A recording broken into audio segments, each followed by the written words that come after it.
situation. If I'm in a conference, right, and I'm going to a sports athletic conversation to get counsel, at what point do I tell the truth, the whole truth, and honest to that truth?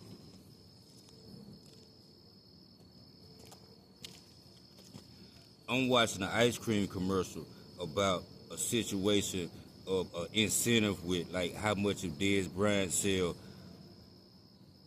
the ice cream, the Ben and Jerry's ice cream, right?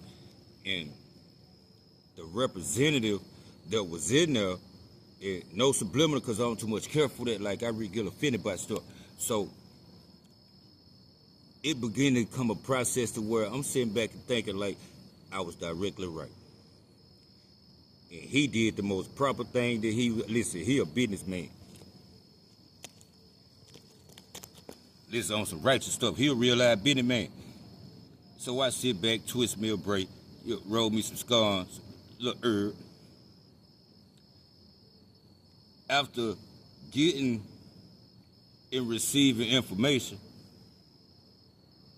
if we not watching what's going on in sports, listen, we gonna sit down because I like to be childish about some stuff, but I ain't playing no kiddish game. Notice the Isaiah Thomas situation, right? I'm sorry, the Bond situation. Every time an athlete is bound for greatness, something gets in the way. The Oklahoma State, Washington, people this out. It's so many receivers, it's so many players that come to the league that it never goes right. And I be trying to figure out why. Listen, we need to get more decorum responsible for what we doing as a personal level. This dead.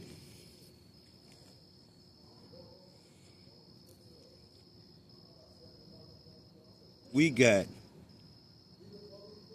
dark in the NFL draft. I'm speaking because I'm a sports world. Listen, but I really honestly love flight. Like, I'm in the aviation, so, but I'm saying, you know how your mind think one way, like I can go pick up a basketball today and get some business done, like, and feel comfortable no matter your opinion. But I can give me $4-5, I might be your co-pilot. Listen, I don't like the way this is looking because you see why people would rather not get directly into business? Equal Employment Opportunity Commission and stuff like that, dig this up.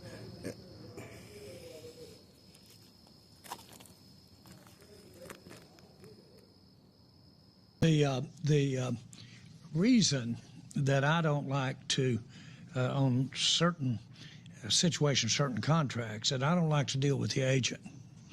By the way, I don't necessarily deal directly with attorneys. When I've done things over my life, I've dealt with the principal, not with the attorney. It's not demeaning.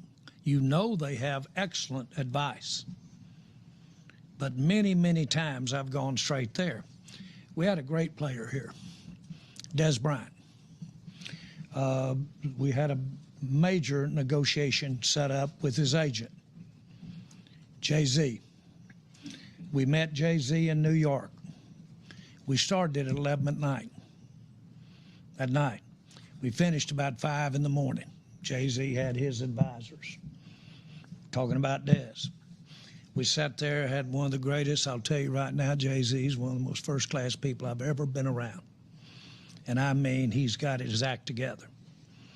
He was putting together excellent people to be represented by Jay-Z.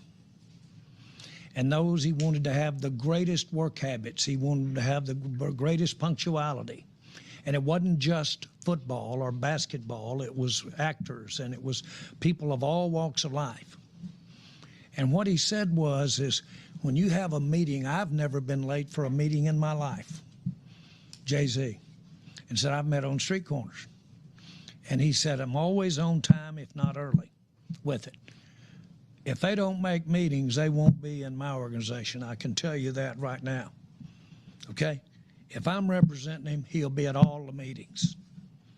Because you see, the agent is normally maybe 1,000 miles away when they're not there, or when you're not getting some of the things that you work with on a daily basis with the team. They aren't around. They're there in spirit, but they're not there right on it. I said, Jay-Z, you mean to tell me that Dez will not miss any more meetings? Yeah, Dez won't. He said he will not miss any more meetings. I said, can I call you every time he misses meetings? Can I call you? He said, yes, sir. I'm telling you what it is. I said, hand me the pen. I'm in. We're gone. Let's go. I called you for Dez. Well, Dez missed some meetings, and I think a lot of Dez. I think a lot of him wouldn't have done. And he's really a great player, and I like him as a person. But I'm going to tell you one thing: Jay-Z wasn't any place to be found when we were having problems with our football team. I like to go to those key players and be with them and have it right there with them and make sure we were on the same page. Does that sound logical? Okay, that's the way it happens. All right, you got to follow that. The instance is this within the instantaneous situations. This is showing that the best players that's been around some of the mid-level, good, not great talent, but possible talent to be greatable. This is placing players like the Colorado Bison where they're supposed to be, or the Coronado Railways, Pensacola Admirals. This is placing in its proper perspective. If Shador is accustomed to coming with his receivers, own receivers, listen, dude, that is a setup for failure. As an athlete, if you putting all this in my spectrum and I'm taking a census of it, and the worst part about it is athletes see this, but the verbiage and the speakers to certain situations, most people wouldn't speak on things in a certain route. This is the thing about it, right? If he's been good with his receivers coming in that he practiced with for 3-4 years, 4th grade, all-season camp, backyard ball and stuff like that, when you get him to the league and first of all he ain't got that commodities with them receivers, we about to find out what a fraud was at.